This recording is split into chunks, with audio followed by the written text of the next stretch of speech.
what would you say are the challenges that DJs face? The challenges of being a DJ, personal way, I would say, in terms of getting to a relationship. Probably it might be off topic, but no, relationships. Yeah, it's relationships, because people seem that you're an entertainer, so it's difficult for them to separate the two. You being you, and you know, like Beyonce and Jay-Z, when they're out, obviously they're Jay-Z, but at home they're someone else. You know, they're that loving guy, but on the screen they're saying So I think it's difficult for people to separate the two, and because there's a bad comes with like a stigma, like a stereotype of DJs. DJs have done this and that, so they assume that's what you do.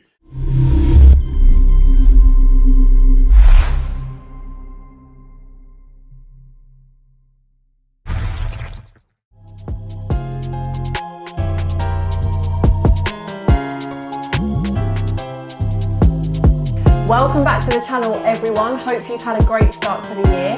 Big up Basslab Studios for hosting us today. This is our first touch base of the year. Yes. I have the lovely DJ SCARTA, who I'll be touching base with today. So thank you so much for coming down. Thank you for having me. Appreciate it, man. How have you been? Not too bad, you know. The journey here was quite long, but you know, it's a new experience anyway. So. Where have you come from? Croydon. Lovely city, Croydon. I know everyone said Croydon is far, but it's like anywhere, you know. Yeah. Us Croydon people, you know, we live like, you know, we don't really go out, but we have everything there in it. So. How did it survive the storm yesterday? Oh, people were flying and everything. Yeah, Croydon. Yeah, that box park, literally, as people are crossing the road, they're flying and trying to catch up to their bags and everything. It's mad. Crazy. What about you? How was yesterday? I stayed in. I'm not playing with. I'm not playing with any storms yet, but hibernating. No, nice.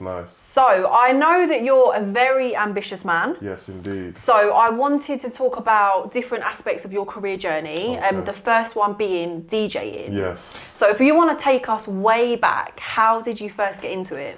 Okay, so with the DJing, I wouldn't say it would have been something that I would have initially said I want to get into. I love music, even from, I remember going back into school days, I used to be in charge of like the concerts and the production team.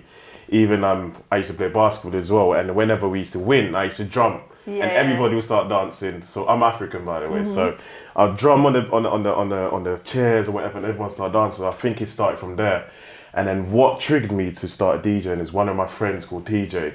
He made a mix, so Trap in the Bando was a mixture of Afro beats and drill. And seeing the way that he done it, I said to myself, you know, if he can do it, what can I do? And then from there, you know, just started pushing it and learning, and then eventually, you know, I became a DJ. Nice. So how old are you now, if you don't mind me asking? 25 years young. 25. Okay, cool. So what age did you start DJing? I'd say 20. 20. Like seriously, I took it seriously when I was 20, yeah. Okay, so how did you actually go about learning? Okay, so the software that I used to use was Virtual DJ, which was actually like a software that you can use on laptops, so you don't actually need a hardware to use to DJ. And them days I used to use my whole computer, so it was funny. Looking back at it now, you know, imagine a DJ turn up to a party with his whole computer screen. That was me, I was that DJ, but that's what makes you, innit, going through those experiences. So YouTube as well, and having my friend TJ who started DJing before me, so him giving me the insight and just learning from people. I'm someone who's open to learn from anybody. You could be bigger than me, smaller than me, doesn't matter in terms of, you know, branding and stuff. And they're just picking up small things from people, and that, you know, watching YouTube as well, which YouTube teaches everything. So using those, you know, elements and kind of, you know, practicing, and eventually, you know, put me in a place where I can be independent and to be DJ for myself, Amazing. So, because I've got this impression that, and I think a lot of people that want to get into DJing think this as well, that it's a very expensive thing to start in terms of equipment, all of these things. How can people do it on a low budget? It's possible, because when I first started DJing, my laptop was Toshiba. So Toshiba, you know, it was literally crashing every second. But I think as you go on, the money that you get from your bookings, you invest it back in. So you know, don't think too much about, oh, I got to spend on a Mac. I never used to have a Mac. It was expensive getting a Mac, but I had to save up for it, of course, and that all came from the DJ money. So don't see it as an expensive tool. If you really love music, it will take you there, and that's just how I see life. So I never saw it as, oh, I don't have the speakers. I didn't have any of the equipment. As I said, I had the computer screen. and just using the money that I was getting from the bookings and then saving up and eventually got there. So it's possible. There are equipment. So nowadays, thankfully, Serato is what we use to DJ. If you know about DJing, it's a software, and you don't need a hard drive or hardware to use to function a DJ. So you can just DJ off your laptop. So that's a cheaper way alternatively. Okay, I think the industry are kind of realizing it, and they want as much people to DJ. So I think they're going through that that pathway. Yeah. Okay, so guys, if you're watching this and you want to start DJing, this is your reminder to get started. Yes, now, not tomorrow, now, today. Okay, so in terms of your career as a DJ, what have your highlights been? Oh, yes. So I think, when I went to uni, me and my friends were doing events as well. Thankfully, I was able to DJ at those events, and there was an opportunity where a guy who had loads of artists with him, and he was bringing, at the time, Davido. He's a big Afrobeat artist, and he had him with him. So he said to us, well, you guys are doing events in Leicester. It's going well, and I got an artist. I don't have the market or the audience that you guys have, so let's go together. And then thankfully, it actually happened. So we brought Davido to Leicester, and I happened to DJ. It was so crazy. It was like, I would never forget it. Literally, I'm going back to my snaps every year as they come up on my highlights, just watching myself DJ. So I would say the DJing at Davido's concert and being able to manage the events as well, and then DJing at Burna Boy's concert the year after. I think those two are my main highlights. Yeah, 100%. So where does BXB come into this? Oh, so BXB is a group made by me and my friends in uni. So we realized at the time I was going uni, there wasn't a lot of good parties, and we used to say, oh, why don't the DJ do this? Why don't the party start like this? So instead of, complaining, why don't we do something about it? So we started doing our own events, and I remember the first event we did, we literally said, free tickets, free drinks, everything on us. We lost bare money, trust me. But you've got to do it. It's part of business. Do it. Yeah, you got to do it. So that attracted everyone, and then from that point of, we just started, expanding and doing more events and bigger events, to the point where we actually managed to do an event overseas in Barcelona. Nice. So we took about nearly 1,000 people, students, all to Barcelona as well. It was meant to go in Napa, but then COVID happened. So. BXB is just a group of guys who had a vision and got together and made it happen. Nice. Yeah. So have you been doing DJing full time, like during that period? Yes and no, because I still work full time as well. So I work full time, but in terms of how I see myself a DJ, 100%, because if you wanna book me, there's a process. And I think the way I carry myself, I would say I'm doing it full time, although it's not every day. Yeah. So it depends on what you would see as full time. I would say averagely I do about 2 to 3 bookings a week. Even after this interview, I got a booking. Okay, wow, where's that? What's going on? So that's a restaurant, the Aura in Wembley. Okay. So I'm going there straight after, and I'm going back to Croydon. What genres are you going to be doing? Oh, they do everything. That's why I like going there. Okay. So they audience that come to the restaurant. Asians, blacks, whites, everybody.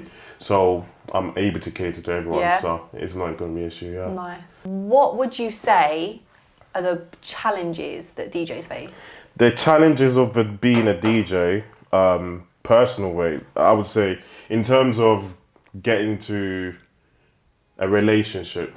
It might be off topic, but no, relationships. Yeah, relationships, because people seem that you're an entertainer, so it's difficult for them to separate the two, you being you, and like Beyonce and Jay-Z, when they're out, obviously they're Jay-Z, but at home they're someone else. They're that loving guy, but on the screen they're saying So I think it's difficult for people to separate the two, and because there's a bad comes with like a stigma, like a stereotype of DJs. DJs have done this and that, so they assume that's what you do.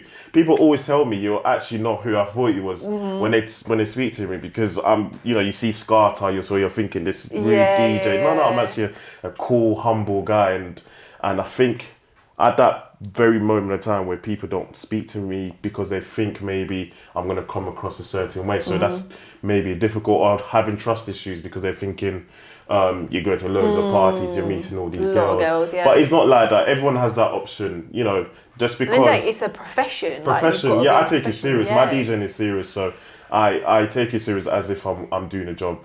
So, you know, I think that would be the difficulty, is just letting people understand that you're actually just working and there's a job for you. Some people play around, but not everybody.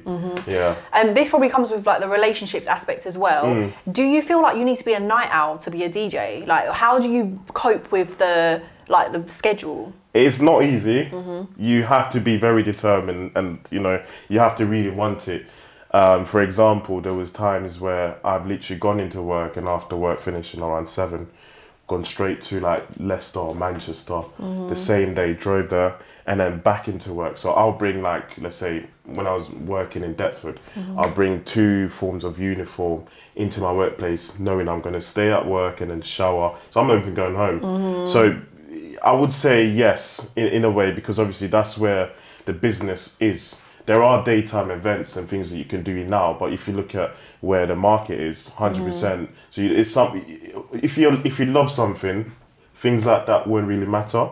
If you know what your goal is. So although that's a situation, if you know what your end goal is, that stuff won't matter. So what is your end goal as a DJ? Ooh, that's a big question. It's a good question, but I think where I see myself, I don't see it. It's my son a bit mad, but I don't think anyone's doing what I want to get into. There's not a person or a thing that I can say, oh, I want to be like that person, that's what I want to be. There's elements of what people are doing. Yeah, you're carving your own Yes, career exactly. path. I don't think there's anyone like me and how I see things and where I vision myself. But in terms of DJing, because I love music, I might end up as a producer. Or I could end up as an artist. There's so many things I can end up doing. I just love music, so wherever music takes me is where I go. But 100% I do see myself, you know, I start teaching as well, so, you know, helping people and, you know, providing something different. It's just my version of my interpretation of music to the world, and just going to keep doing it. It's not really, I would say another thing as well, although you can make loads of money from DJing, when you first start, it is difficult, but because I love music and I've got the passion for it, even if I wasn't getting paid, I'm still going to be doing it. So even if I don't become this big superstar DJ, which hopefully I will be, I'm still going to be DJing to the end of my life. Like, I'm going to be like granddad playing the music at the back. I actually love to hear that. Like, that's gonna be it's so refreshing to have people come on who are passionate about what they do, because I just think it makes the journey so much more enjoyable. Exactly. Yeah, it's good to hear that you're not boxing yourself in. I love the idea of having a passion for music and just thinking, you know what, I'm just going to channel my creativity, and wherever it leads me is what I'll do. And 100%. Yeah, I think that's really inspiring. That's how I see it. That's exactly how I see it. But there are, as I said, there are people who are doing big things that I do look up to them, like DJ Khaled, for example. He started with a DJ, but now he's built his brand. So in terms of DJing, there's other elements to DJing that you can push in terms of actually branding and, you know, getting sponsored and using your name to do different things. So hopefully I'll be able to get to that position. In terms of your branding as a DJ, how do you self-promote? Like, what would you recommend for other DJs to do to help them get bookings? 100% being on social media. I'm not someone I'm very social, but I don't really like documenting myself, so it was very difficult at the beginning. But as time, you know, progressed, I kind of, you know, learned and then became comfortable. So definitely utilizing TikTok 100%. I started using TikTok, and, you know, I'm not posting myself DJing all the time, but just showing funny videos and people retweeting it. So I got about 25k followers just from posting funny videos, and that itself, people saying DJSCARTA, that will be at the back of the head. Even though I'm not posting myself DJing, that name will be there. Direct, exactly. So next time when they're looking for a DJ, they'll remember, DJSCARTA. So that's just another way of promoting yourself. Just being on social media 100% is one factor, and speak to other people, as I said. whether they're bigger than you, smaller, there are some people that will help. You just got to message them. You never know who's going to respond. And taking in everything, the bads, the goods, and just, you know, working on yourself. Yeah. Well, we do really appreciate you coming on and giving advice to other DJs, because that's what I want this channel to be about. Like, I want people to be inspired, informed, educated about different careers. So in terms of your DJ lessons, do you just want to touch on that? Oh yeah. So thankfully, from the pandemic, I know a lot of people suffered, but it kind of brought different ideas on how to, you know, run businesses.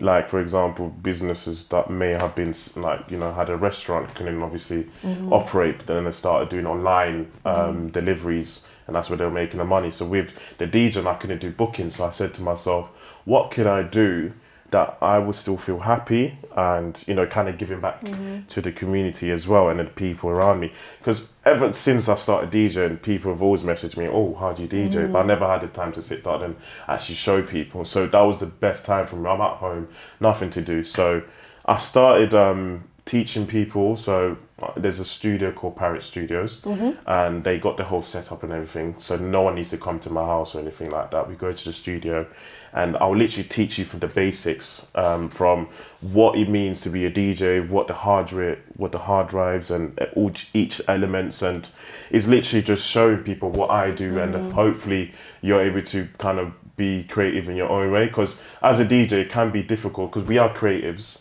and sometimes you want to be like another creatives. For example, I like DJ Lani, who's, you know, DJ Nate. So you kind of follow them and see what they're doing, and you can get in that element where you start to copy them, but it's not a bad thing.